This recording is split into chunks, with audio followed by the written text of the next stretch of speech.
تحتوي الطبيعة على كثير من الكائنات الحية الغريبة والفريدة والعجيبة في آن معا، كهذا التنين الأسطوري الذي صوره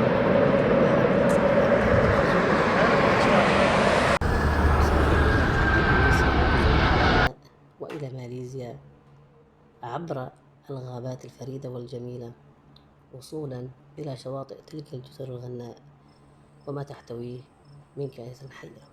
هذا هو تنين الكومودو، حيث شبهه السكان الأصليون بالتمساح وسموه أورا أي تمساح اليابسة. واكتشف أول مرة في عام 1910 للميلاد، وهو نوع من السحالي التي يقتصر وجودها على بعض الجزر الأندونيسية، وهو أكبر العضايا المتبقية على قيد الحياة.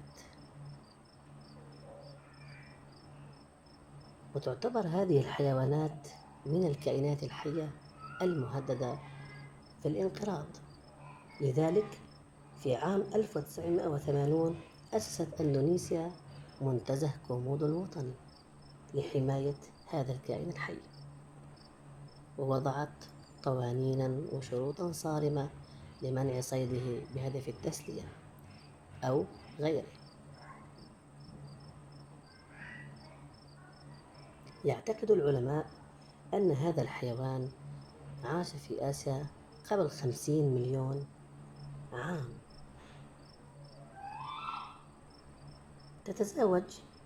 تتزاوج تنانين الكومودو في أغسطس وتضع بيوضها في سبتمبر، وقد تضع إلى ما يقرب 20 بيضة. تحتضن الأنثى البيوض من 7 إلى 8 أشهر لتفقس بعدها.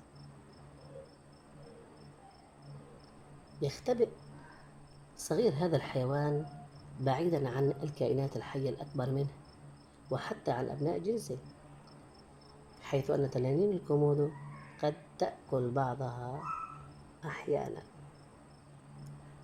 سن البلوغ عند هذا الكائن الحي من 7 إلى 8 سنوات، وقد يعيش إلى 30 عاما أو أكثر قليلا.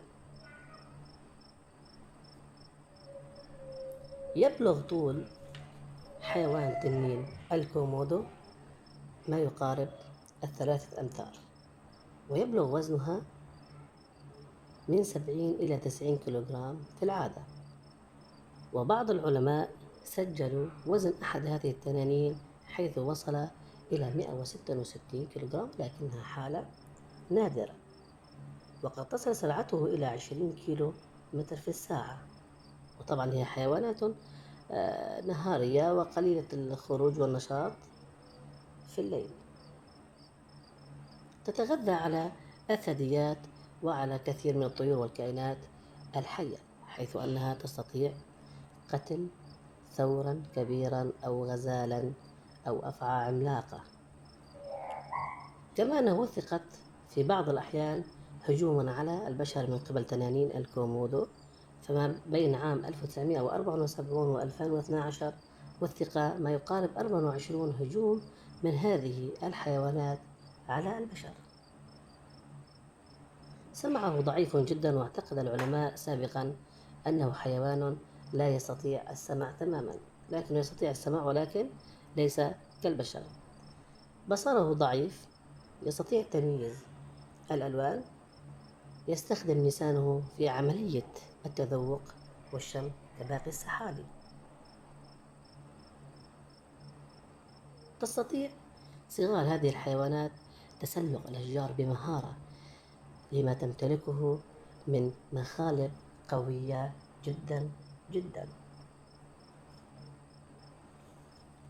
طبعا يمتلك عضة سامة، هذه العضة قد تقتل الفريسة في غضون 5 أيام أو أقل بقليل.